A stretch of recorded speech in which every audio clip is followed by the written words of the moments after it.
Мавровско. Тука некогаш ретка беше радоста, а постојано тажна песната. Свирката на кавалот беше толкуваш на тагите и солзите печалбарски, копнежот невестински, стравот од неолите на животот, како велат мавровчани.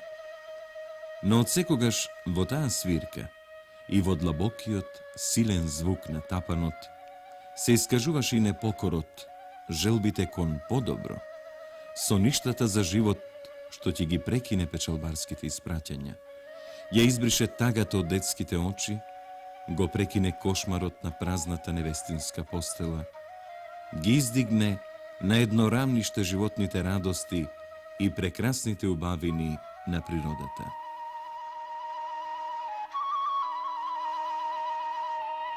Еден од тие непокорни што сонуваа за таква иднина и на својот крај беше Седек Костовски. Се роди овде, во Леуново, 1916 година, во семејството на Дулфа и Тодор Костовски. Трчаше по овие падинки, во ово училиште го заврши основното образование.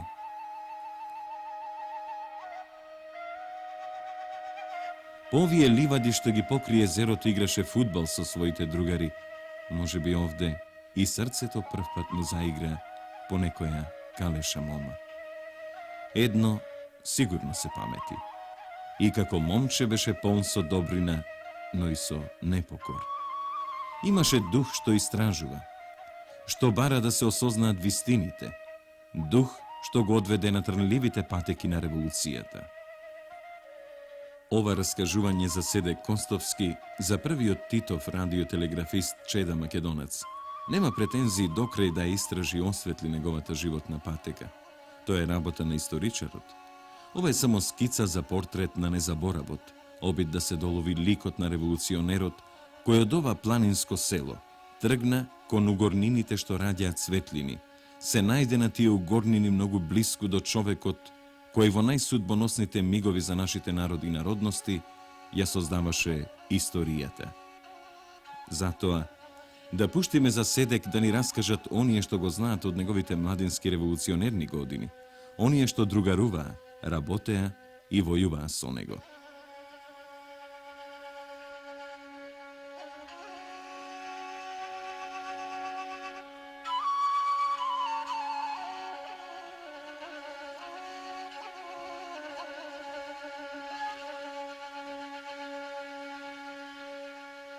Со Седек Костовски сме од село Леуново, покрај тоа сме и роднини.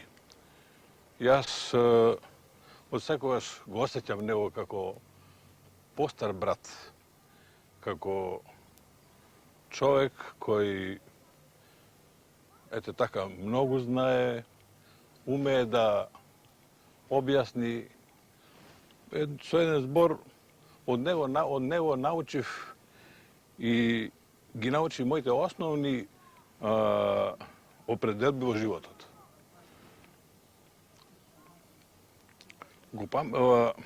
Многу нешта се заборавиле заради тоа што поминало и доста време од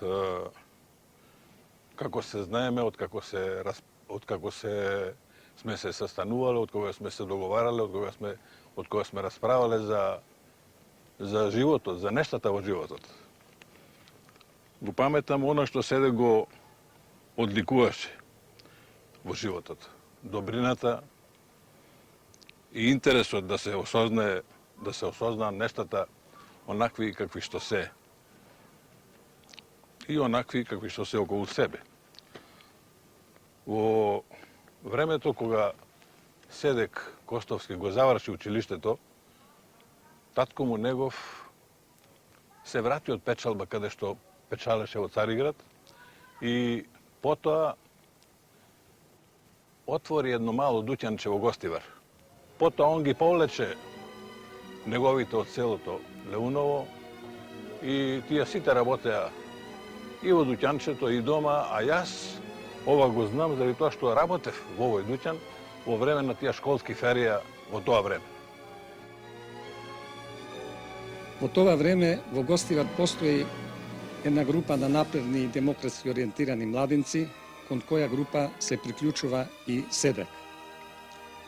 Во прво време СЕДЕК добива на читање разни материјали со напредна содржина, а потоа добива и илегален материјал, пренесуван од страна на познатите револуционери Борис Канчевски, тогаш студент на фармацеутскиот факултет во Загреб, и Мино Миновски, градежен работник на работа во Скопје. Работата во тоа време повеќе е индивидуална. СЕДЕК тука добива првите сознанија за националната обесправеност и работничкото движење во земјата. 1934 година во Гостивар се формира Народна библиотека со читална, како најдобра форма за работа со младината. СЕДЕК тука активно се клучува во работата со библиотеката. Библиотеката беше многу добро снабдена со разни книги, особено во тоа време со изданијата на Нолит, Биноза и некои други едиции од Белград и Загреб. Така започна организирана работа преку читалната со младината во Гостивар. Меѓутоа, во текот на истата година, во ноември месец после убиството на кралј Александар, во Скопје беше уапсена една поголема група средњошколци и студенти, а исто така и во Гостивар. При претресот беше пронеден еден леток од Светскиот омладински конгрес одржан 1934 година во Амстердам или Париз. Целата група после апсењето не однесое во управата на полицијата во Скопје. После неколкудневната истрага од страна на полицијата во Скопје, немајќи други материјални докази да може да не даде на судот за заштита на државата, полицијата не враќа во Гостивар. Меѓутоа, срескиот начелник, користејќи се со дискреционото право кое беше востановено после воведувањето на шестојаниорската диктатура, да може поедини луѓе кои не може да се даде на суд да ги казнува со по 30 дена затвор. Срескиот начелник го искористи тоа право и ние бевме осудени со месец дена затвор кој го издржавме во Гостивар. Посебно сакам да нагласам дека СЕДЕК Костовски, иако беше во групата најмлад, во тоа време 16-годишно момче, имаше изванредно добро држање. После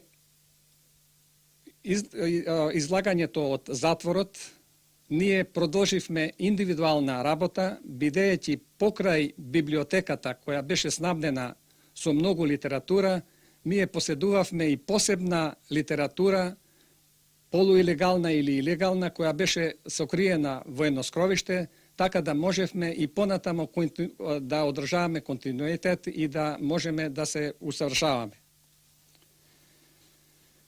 Во текот на 1937 или 1938 година, не можам да се сетам точно, умира неговиот татко и СЕДЕК, поради лошите материјални причини, кои до тогаш не беа така сјајни, мораше да го напушти Гостивар и да замине во околината на Белград кај вујко му.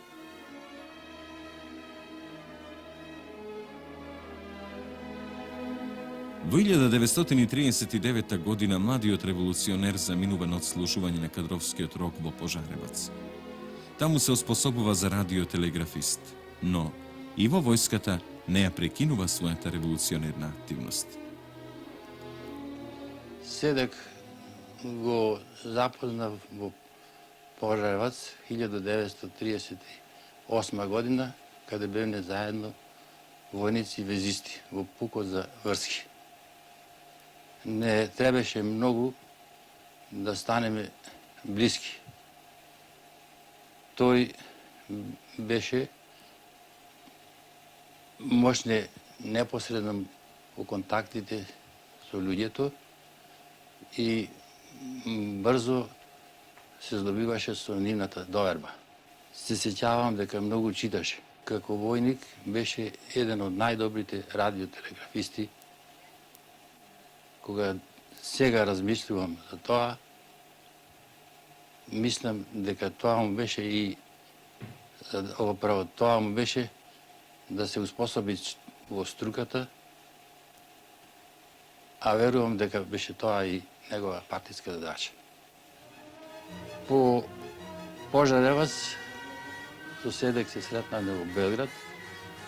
Тој тамо се вработи во агенција Авала како радиотелеграфиста. Верувам дека не беше тоа без знаење на партијата и низините врски. Ние живееме со него во улица Баба Вишнина.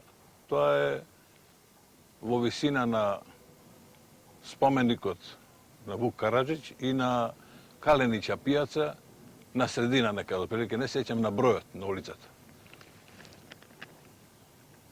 Од спомените од тоа наше живење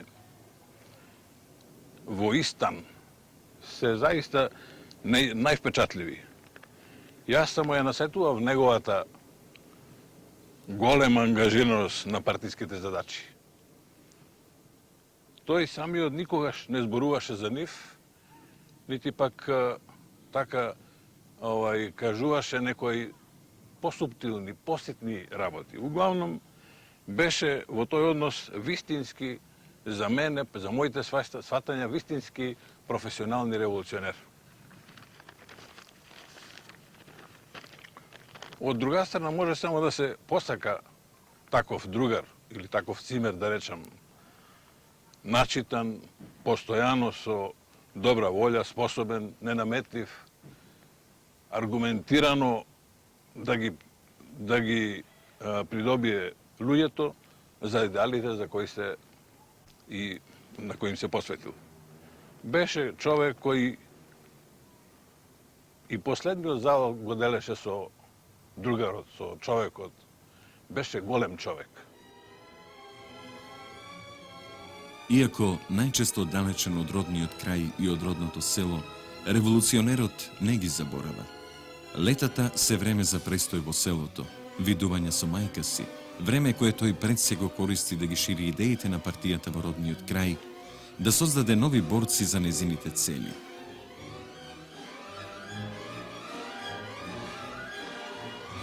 Иако сме од истото село, мојата генерација поблиску показно го запозна Седек. Слушаме дека е комунист, бунтовник, дека го прогонуваат тогашните власти и жандармеријата. Но во тоа време и нашите сознанија за борбата на комунистите беа оскудни.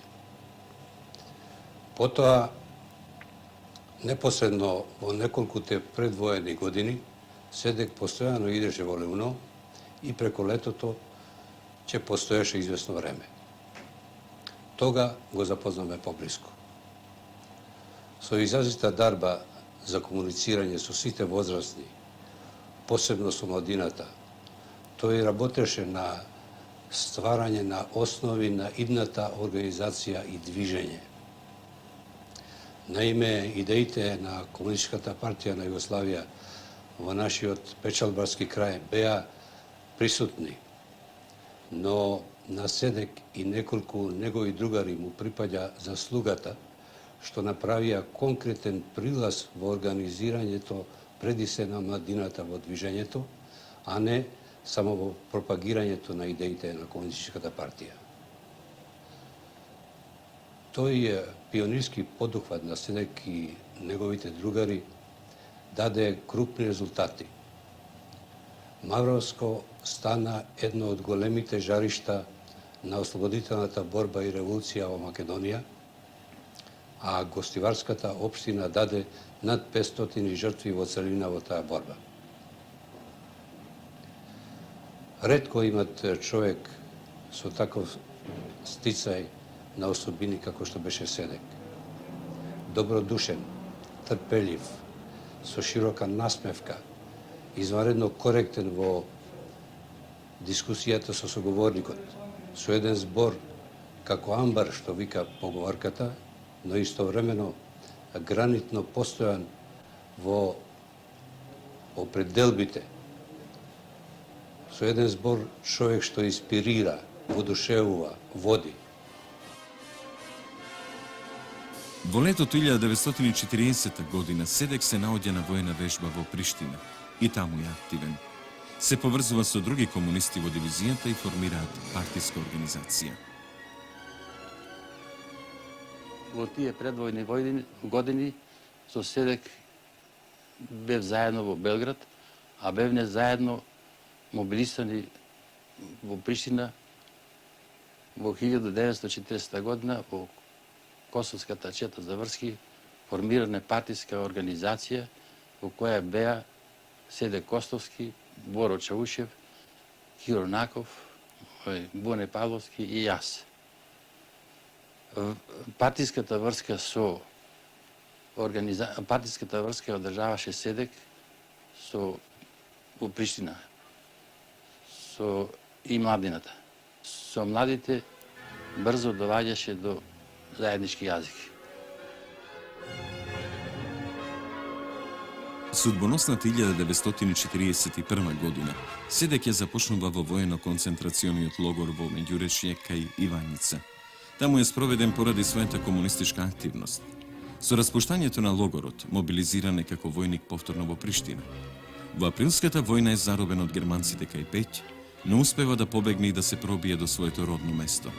Таму не останува долго. Разделбата со родниот крај и со другарите е тешка, но врските на револуционерот, кој само тој ги знае, се уште потешки. Седек брза кон Белград.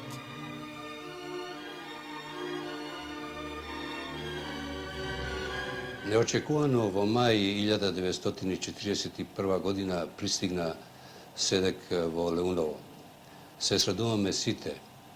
Разбраме бргу дека избегал од зарobljeništvo. Ни беше потребно неговото искуство и неговото знаење. Времињата беа тешки и днината неизвестна.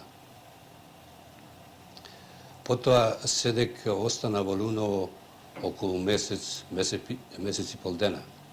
За тоа време развие на интензивна делатност и комуницирање со сите другари кои ги знаеше во Мавроско и Гостиварско. И после сето тоа мораше да оди. Не свика нас младинското, односно партиското језгро, може да се рече што беше негова заслуга на тој состанок. Тој состанок имаше проштален карактер. Свите беме незадоволни што оди. И во неговата насмевка се осеќаше некоја горчина. Но и поред нашите желби, тој најавно си ги знаеше своите револуционарни определби, а тие револуционарни определби му налагаа да што побрзо оди за Белград. Поиќе не се видаме.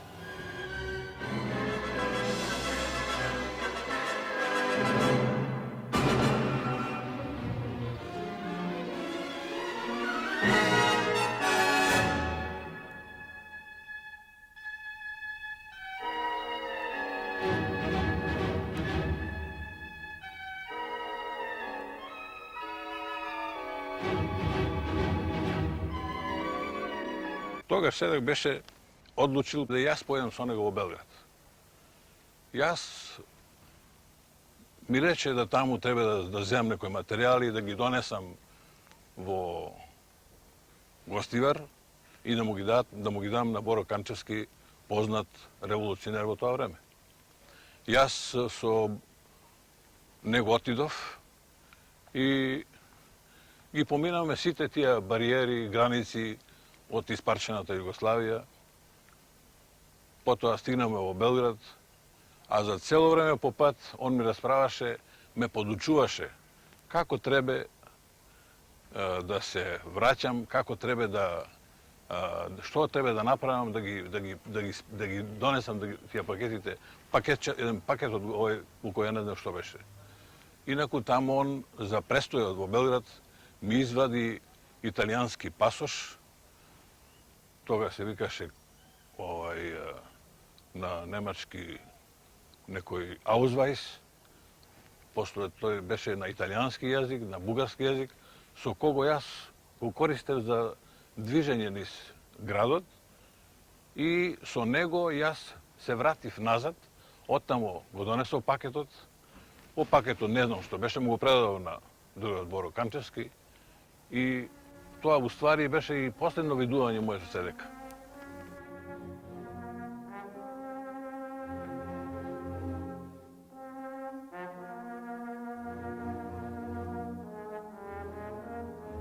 Prvo, ja sam vam zahvalan što mi dajete mogućnost da odužim jedan moralni dug koji već mnogo godina leži na Branki i na meni.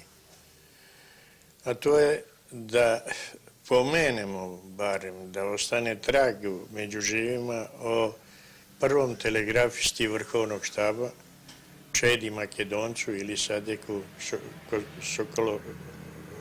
Kostovskom. To smo ime u posljednje vreme tek doznali kad je izbilo iz konspiracije. Inače, ja ga kao Čedu Makedonca znam, kao telegrafistu Vrhovnog štaba.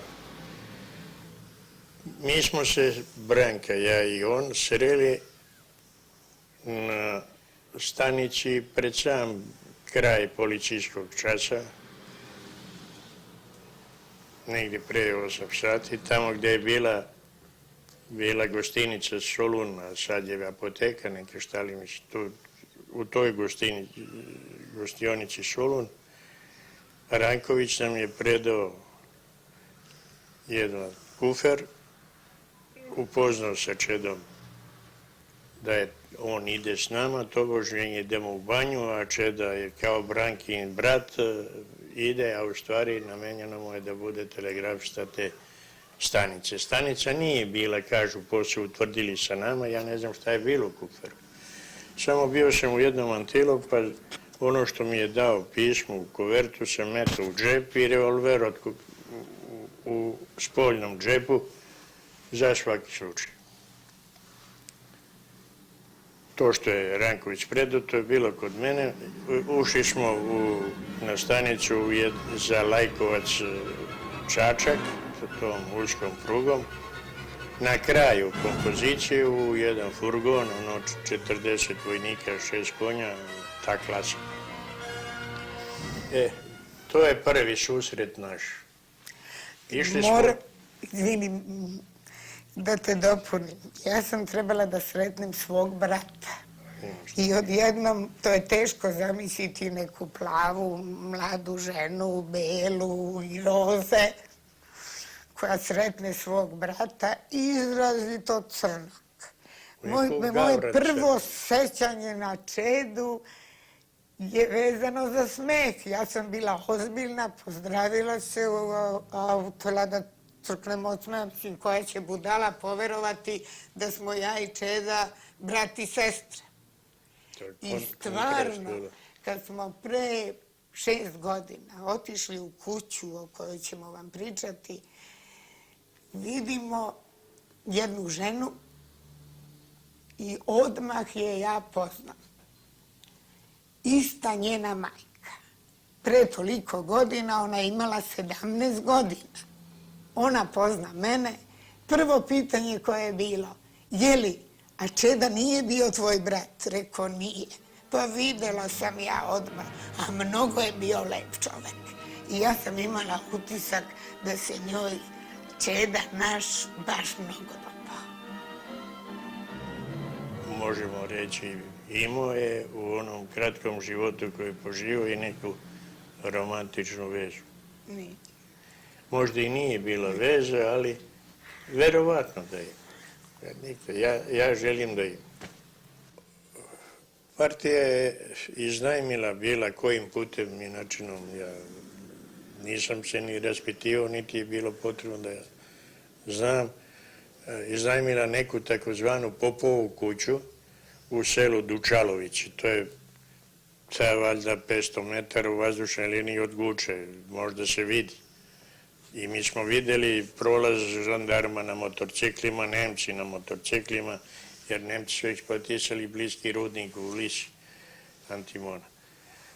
Tako da, ta kuća je bila izolovana na Čuviku, stanovala je neka žena sa mnogo dece, to je malo pre Branka o jednoj od tih devojčica govorila, na koja liči na tu ženu, majku njihovu. 9. A uveče Čeda je trebao da daje pozivni znak. To je u onoj koverti koju sam od Rankovića primio, bila šifra i pozivni znak. Ja sam imao ulogu da šifrujem, a on kao telegrafista da daje i prima tekst. Čini mi se možda kod Pajevića to do detalja ispitivao, ali sad kad sam se navio na taj deo svog života da se setim, čini mi se da smo jedanput dobili odgovor na pozivni znak u toj kući. I nikad više. On je poslao pozivni znak, primio, tako mi je ostalo u sećanju, ali sećanje nije sigurno. Ja nikad nisam ništa zapisivao i gledao sam od rata, zaboravim što više. S kime je onda veza bila? S kime je bila U veza? tome jeste stvar. Mi nismo Danas znali, to je mi ništa konspiracija. On je imao da da pozivni znak, da primi odgovor i da preda telegram. I kako i zašto, nema. Niko nije znao to. Ja nisam znao, niko nije znao. Danas se zna da je to bila neka stanica koja je imala neki specijalni zadatak i da oni kad su nas čuli uopšte nisu reagovali jer su znali da to nisu njihovi ljudi. Mi smo trebali da imamo neku drugu vezu s nekim drugim. Tako da sve to što je svake Ja u to ne bi večeri... ulazio, pošto to mi nismo znali. Niko. Nismo znali, ali je svake večeri Čeda uporno zvao, uporno davao znake, uporno se stanica iznosila, vraćala natrag, zapravo bez rezultata, nažalost. Da nije imao tu sreću da doživi, da uhvati vezu. Počela je, pošto su počele partizanske akcije okolo Čačka, onda je bio neki ili policajac ili Nemac ubijen. Oni su, onda su onako kao upadne miš u košnicu, počeli da zuje na sve strane, motorima da jure, od Lise, Rudnika, preko Guče, Čačak. Mi smo počeli da palimo, ne mi, naša trojka, nego partizani. Počeli su da pale arhive po opštinama. I Gučkoj opštini zapali. Iako je bila direktiva da se ne dira oko Guče ništa, zbog nas. Ali kad oni zapališe tu arhivu, nije do njih doprla direktiva, nama dođe naređenje da se čistimo odatle. Ja i Čeda i 50 mladića koji su pošli u Užice po puške. A tog dana, dan pre toga, je drug Tito potpisao sporazum sa Dražom. I Steva Čolović, komandant tog arijskog odreda, kaže ja ću da telefoniram u Požegu, to je sad u redu, sporazum je potpisan. Međutim, razgovaramo, Paja ne da stanicu. Kakva stanica pored Četnika, pokupi oni pozivne znake i šifru i stanicu, kuferi sa Virovčanima preko planine Užice. A ja i Čeda gospodski, da idemo vozom. I lepo smo se proveli, pošto su nas zaustavljali uz put. Preko nekog mosta smo prelazili, nadošao neki rzav gvozdeni most, od Jedare do Nibradonje se pojaviše. Prvi put smo ih tad videli, ja i Čeda se pogledamo.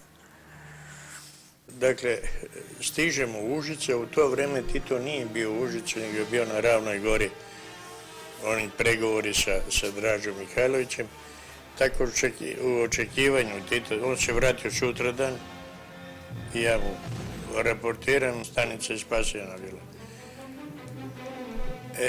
Tu je Čeda imao gore na spratu, imao jedan kutak gde je održavao tu vezu koja nije u stvari on je javljao se, ali nije održana veza u Užicu nijedna.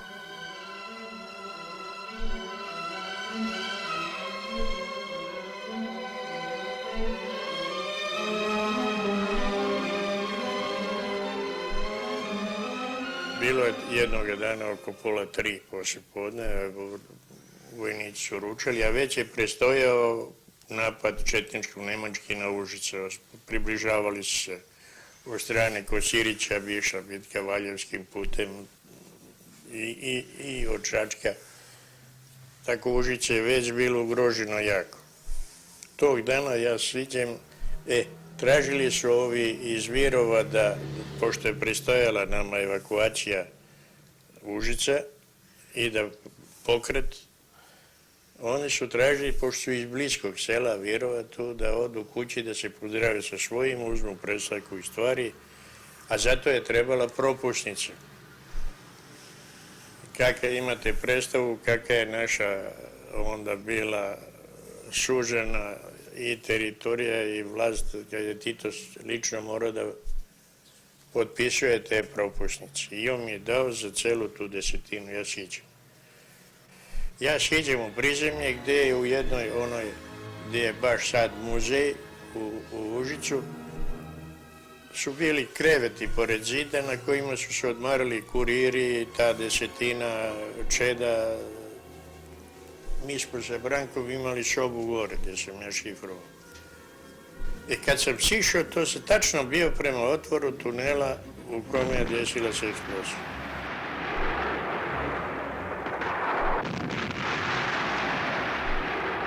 Poprični hodnik je bio upotrebljen za smještaj 5 vagona artiljerijske municije koji su naši u nemačkom kompoziciji jedna kod Bajne bašte zaplenili i rastvorili. U desnom hodniku je bila fabrika oružja, taj lateralni poprični hodnik je bio smješten, izručen prosto na gomilu taj barut, a od tela tih granata su pravili bombe ručne i pravili puške partizanske. I samo nekim daskama pregrađeno od ovog hodnika, drugog, prema kome sam ja stajao, to je dato građanstvu za sklanjanje od avionskih napada. Ja kako sam išao od kreveta do kreveta da delim te neko ko je spavao, nisam ga budio, stavljao sam tu propusnicu i kako sam došao prema tom prozoru, grunula je strašna eksplozija. Sve je bilo mračno, ja sam mislio iz vazduha nas bombarduju. To poslije smo vidjeli pod kožu uteran barut, kosa mi je pod kapom izgorela, lice, ruke. Ali ovi koji su spavali nisu mogli na vreme da se orijentišu, da se probude i ono kako je lizao plamen, kako je vazduh nailazio, jer nije mogla cela ta količina baruta da se gori, nego kako je količina vazduha nailazila, tako je lizao plamen. I ja koji sam bio na nogama sam izgorao s lica ovako prema hodniku, ali oni koji su spavali, zahvati ih plamen, tu je čeda izgoreo mnogo. Kako je poslije završio, ne znam, jer mene su prefačlovali i evakuisali iz Užica. Kad je nastala evakuacija Užica, sam otišao na Mačkat i to je razlaz moj i sa stanicom i sa čedom. Ne sa stanicom sam poslije imao posla do osnivanja Avnoja, ali sa čedom se više nisam vidio. Da li je on prenet u bolnicu, pa ga ubili Nemci koji su... On je umro. Njegove pekotine su bile smrtonosne. Така трагично го заврши својот млад и полетен револуционерен живот. Може би, кога беше најпотребен, првиот Титов радиотелеграфист Седек Костовски или, како што го викаа неговите соборци, Чеда Македонац.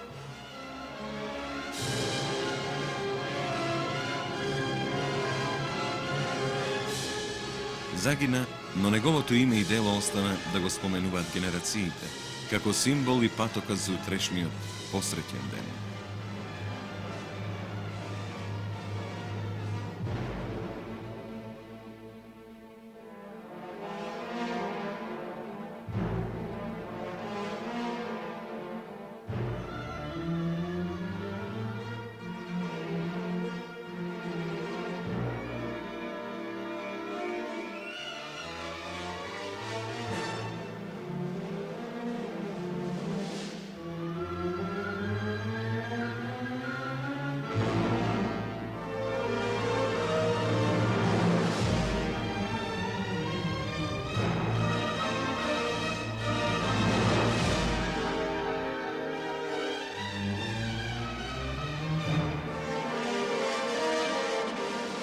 Денес Мавровскиот крај, за кој толку многу сонуваше Седек, за кој толку многу топли чувства носеше во себе, стана она што го посакуваше. Од типично печалбарски, сиромашен крај, каде што монотонијата ја разбиваше единствено кавалот и тапанот, тој вечен синоним на печалбарството. Денес се слуша модерна, современа музика, а оние стари куќи останаа како споменици да подсетуваат на деновите кога се раѓаше новото.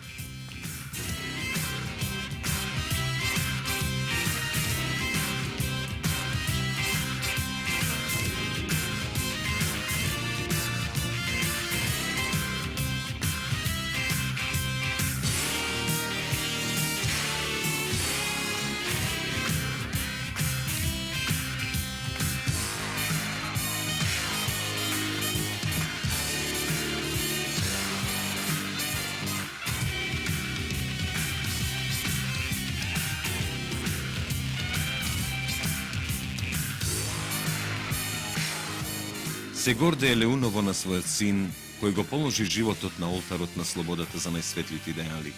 За она што сме, а името Седек Костовски, остана вечно да живее не само меѓу постарите, туку легенда која се повеќе се проткајува кај младите од овој крај.